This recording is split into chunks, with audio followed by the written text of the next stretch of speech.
Did the red heifer sacrifice happen? Yes, we believe so.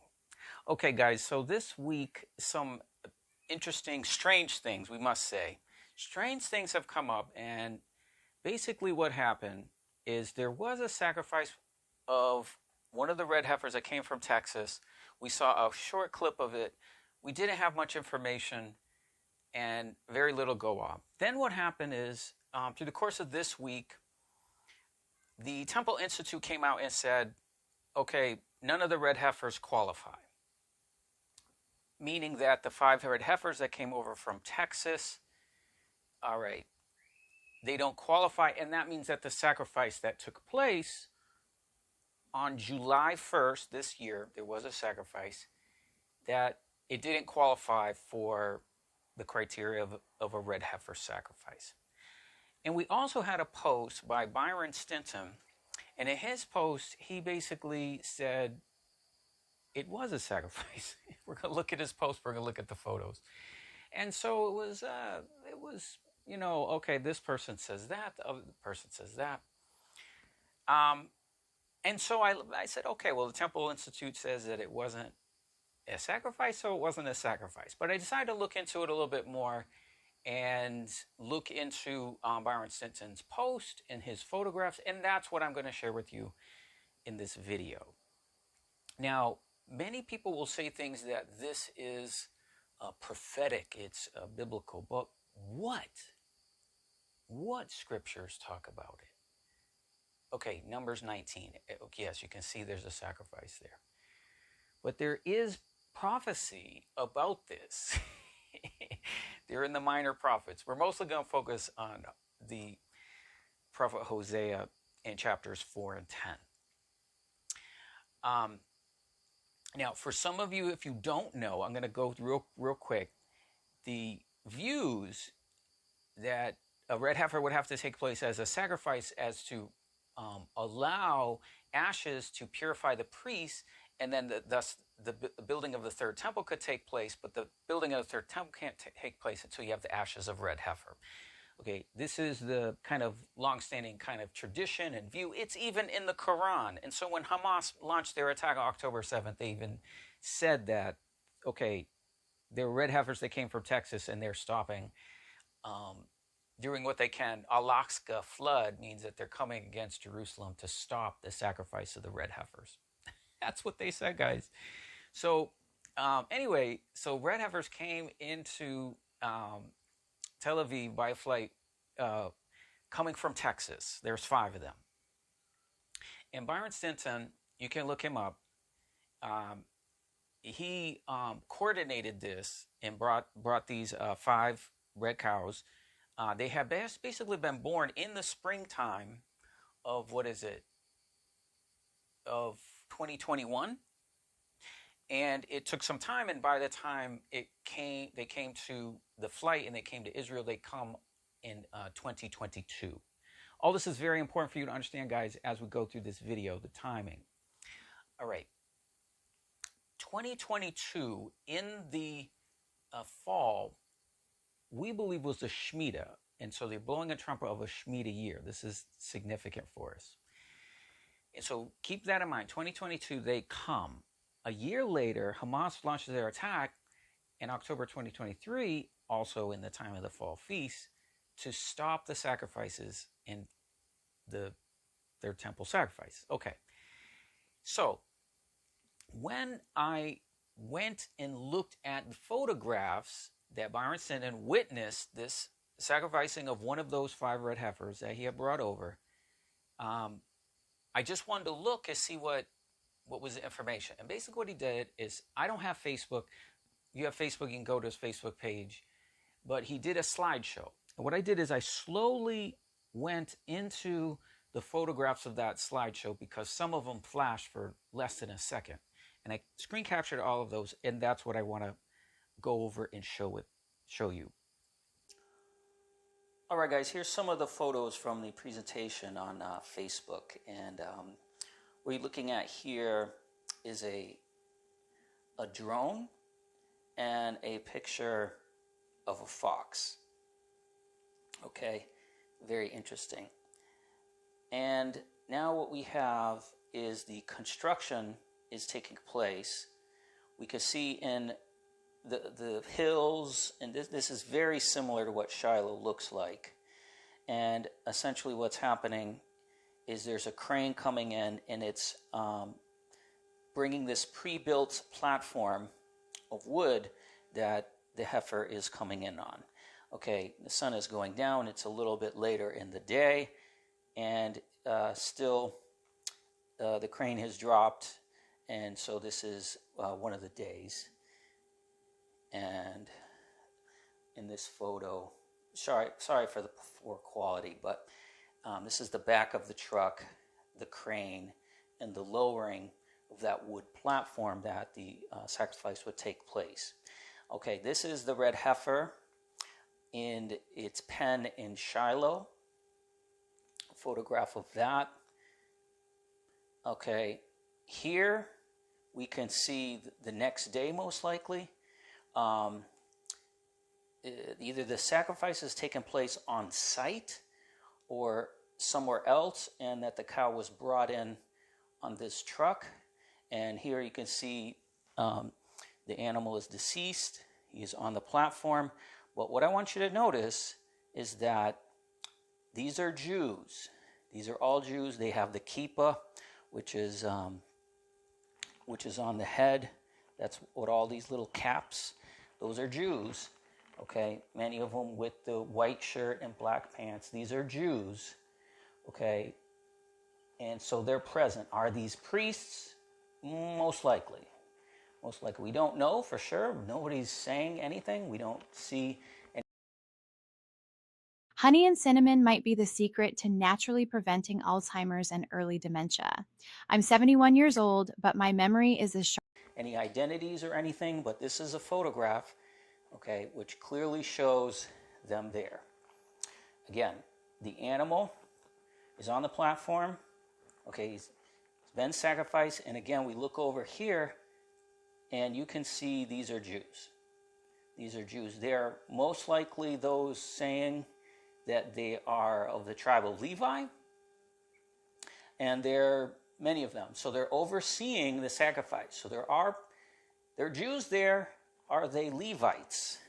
You know, well, we're just saying, guys, this was not solely a Gentile sacrifice, is what we're saying. Okay, now the sacrifice has taken place, the burning of that wood platform. And here you can see it going.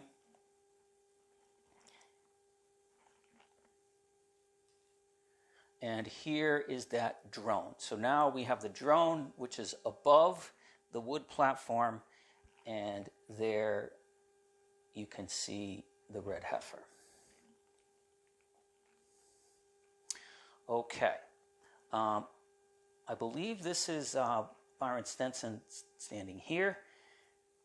And then in this portion, we appear to be looking at the ashes. Okay. I'm not totally certain what this person is doing. Okay, they're holding a hand up and holding something. And here, okay, we see them with a bucket and a shovel, and they are getting the ashes. Okay, so again, the ashes is the whole point of this sacrifice, is to get the ashes. And so here we see them with shovels and a pail, and they're taking the ashes and putting them into a bucket. Okay, here we see a staff, a reed. Okay, I don't know if we can get that clear on the screen, but as you look here, you can see this is a staff, this is a walking stick, and you can see that what they've done is they have one stick, walking stick, and then they have a second one. And what I believe what they're doing here is they are showing the two staffs of Ezekiel 37, the staff of Judah and the staff of Joseph or Ephraim coming together. Okay, here's the ashes. Okay, so at this point, it's probably the third day, and then the ashes are left behind, and we could see them at the pail of the bucket. Okay, now, the other thing we want to do is we want to take a look at Byron Stinton's post on Facebook and read that. Okay, here we go. All right, so Byron Stinton, this is his post that he posts on Facebook. I apologize. This is all screenshots. I don't have Facebook, so this is the burning of the from July 1. This is not on the Mount of Olives, and some Jewish leaders feel it does not pass all the requirements they support. But it was real in the first 2,000 years. Some will say you need to follow the Torah. We did that. Okay, he's saying we did follow the Torah. So he's saying he did follow Numbers 19. We did that. Others have a higher standard with the oral Torah or the Talmud. Many will never agree, but what does that say? I can't see. The words got messed up there in the screenshot. But the world, we should have recognized it the first in over 2,000 years. Will there be more? Yes. Will everyone agree that this will be the right one? No. Many will continue to question and fight against the ceremony. Just think the world needs to know the ceremony went perfect. Okay? The ceremony went perfect with a perfect priest. Okay, so he is saying there's a perfect priest. And we could see priest was there in a place outside the camp. And in the opinion of those I respect, we used a perfect red heifer. Okay, this ceremony was done before Hashem. He is merciful and faithful. Okay, and he knows we are not perfect. Okay, so there you can see his post. You can go to Facebook, you can read all this if it's still there. And with those photos that we showed you, there was a slide presentation. I just took screenshots of that and sharing it with you.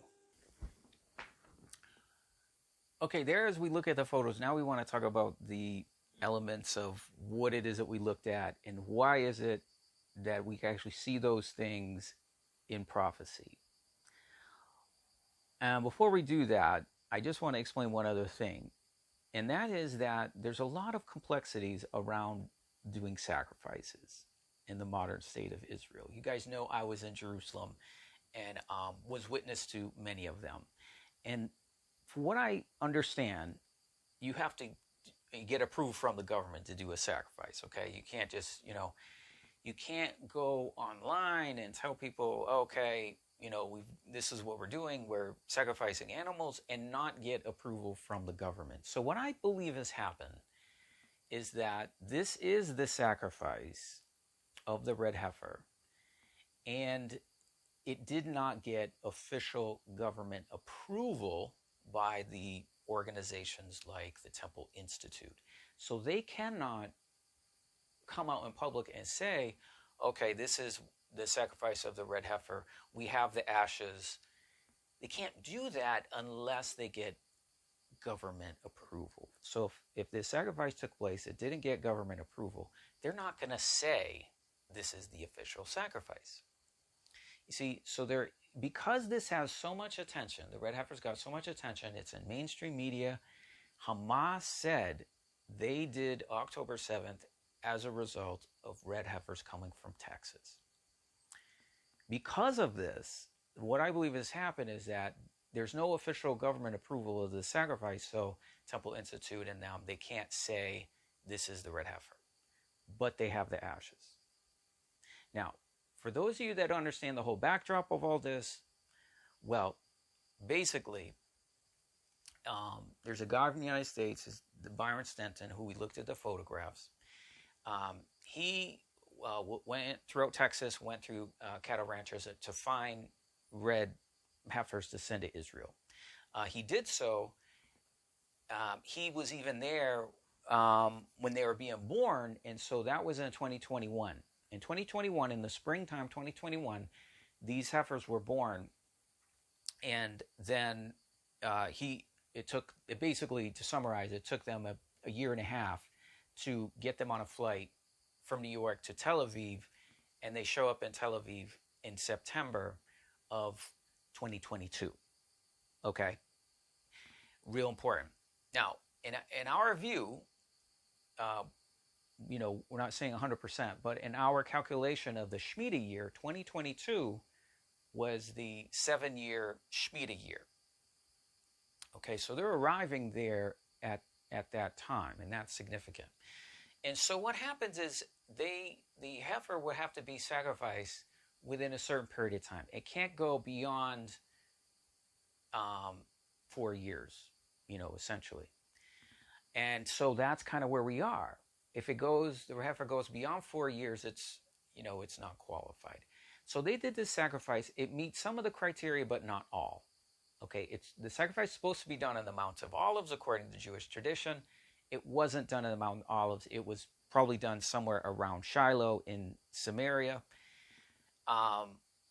So it doesn't meet all of those qualifications, okay, but it was coming to an expiration. My understanding is it costs almost $2 million US to send those 5 cattle to Jerusalem. So with all that expense and all this energy going into this and all the international recognition of what's going on, including what happened with Hamas, when they said, okay, we launched Alaska Flood, their attack on October 7th, we launched this attack because of the red heifers that showed up from Texas, and they're doing this to stop that. That's what they said. And guys, we found out it's in the Quran. In the Quran, it does say that the Jews would sacrifice a red heifer and build a temple. So that's Armageddon right there for you, okay? So that's why they can't say that this happened and, create the chaos around this sacrifice that's taking place. So now the importance, we also believe there's huge importance to that, where we're in Armageddon, we're in the end days, and we know from the king's timeline, okay, that we get the 14 years, and after the 14 years, we see the 14 years in Genesis 14, where Armageddon takes place, 4 kings against 5 kings. It's Armageddon, it's the war, and that's in Genesis 14. Okay, so it's talking about year 14. Then in Genesis chapter 15, what we have is we actually have Abram sacrificing a 3-year-old heifer. Okay, so let's think about this.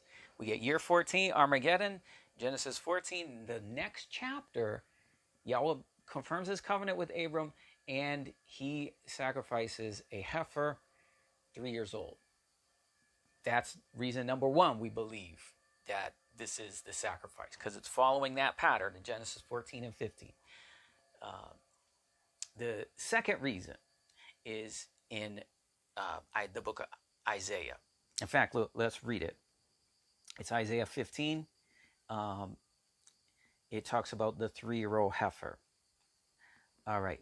My heart shall cry out for Moab, his fugitives shall flee as Zor, as a heifer, okay, of 3 years old.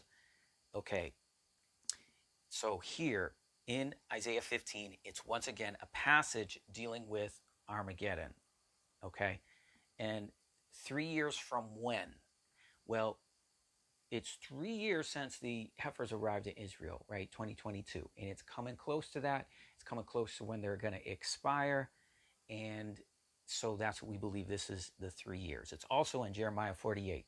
From Zor, okay, a heifer of 3 years old. All right. So there also is a place here, Karhoranamim. And that place means two calves. Two calves. And what we believe is that the two calves is related to the two sacrifices, one in 2019 and this one 3 years after the Shemitah year, taking place in 2015. So these correspond to the Shemitah year when you blow the trumpet in the fall of 2022. Okay? Now, what we're going to look at is that Hosea chapter 4 and chapter 10 is dealing with this heifer, this sacrifice. It's in Scripture, okay? And then in Hosea 5:8, it says, blow the shofar in Gibeah and the trumpet in Ramah and cry aloud in Beth Haven. Okay? So what do we have? We have a trumpet. And the trumpet, that's the time that the heifers arrived in Israel. And we believe that Beth Haven is Texas in the United States because the red heifers came as a gift, okay, a gift from the king. Let's see, where do we have that passage? Okay, we'll pull it up. We'll pull it up. Okay, now let's go and let's look at the prophecy related to this. We're in Hosea chapter 10, verse 5. The inhabitants of Samaria tremble for the calf of Beth Haven.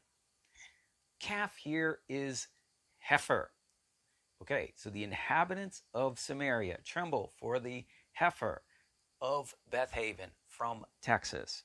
The people mourn for it, as do its idolatrous priests. Okay, so this is talking about this sacrifice. Okay, in here it continues. Okay, the thing shall be carried to Assyria as a tribute, okay, from the great king. Now, what we believe this means, his name is Yered, okay. I apologize, my Bible I'm using is not King James, and it's ESV. But in the King James, what it says is this great king, or this king Yered. So what's happening is this calf is coming from Beth Haven as a gift. And that's what happened from Assyria. And so United States is Assyria. And they gave this gift of heifers, all right, into Samaria, the heifer of Beth Haven. You see? Okay. So the high places of Haven, the sin of Israel, shall be destroyed.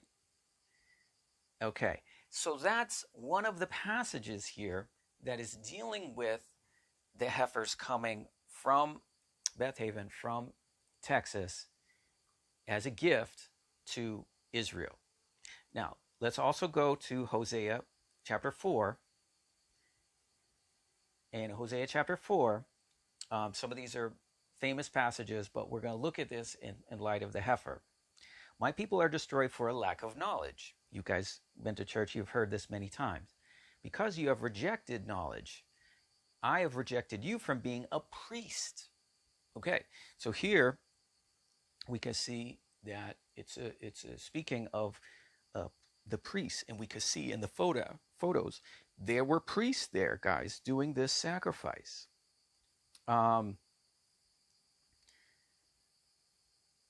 Like they shall be like people and like priests. So in this sacrifice, it is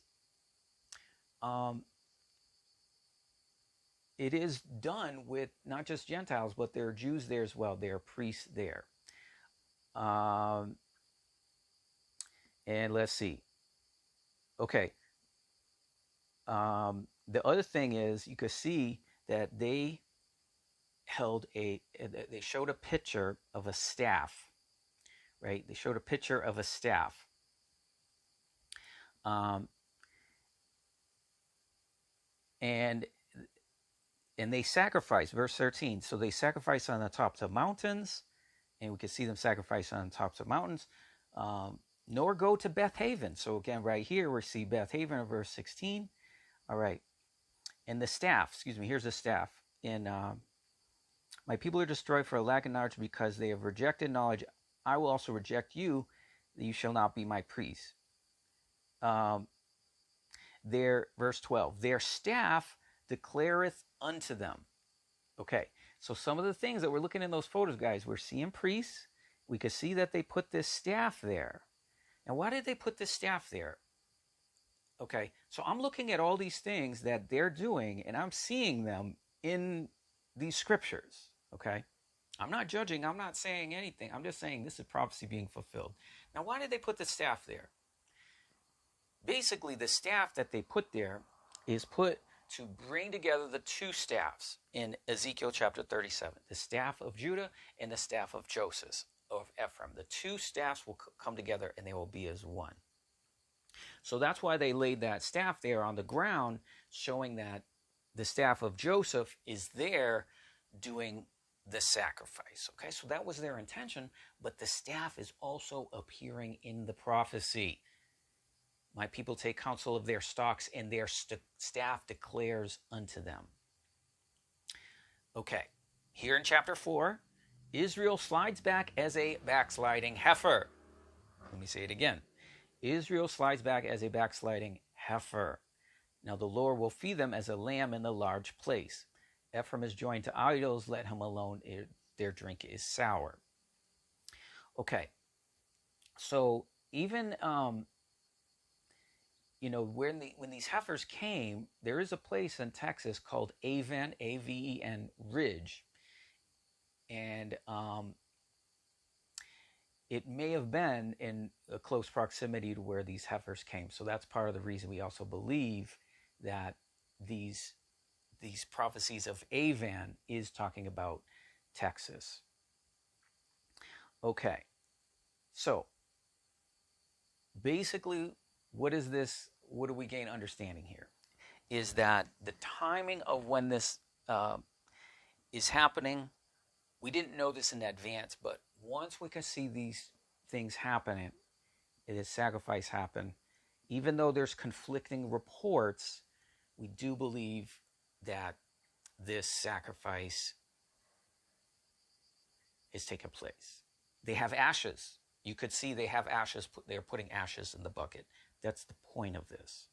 The point is not to have interviews in international media. That's what they need to do. Now, what does this mean? Is the third temple going to be built? We believe the third temple is built. It's the synagogue of Satan Christ talked about. It is the synagogue of Ezekiel chapter 8. Is there a big white building coming on the Temple Mount? We'll see. We'll see. But we believe the daily sacrifice already been taken away. All this is, it has happened, okay? It is a sacrifice. It did take place in the mountains. And what does it mean from here? We'll watch. We'll watch and see. So guys, thanks for watching, and God bless you.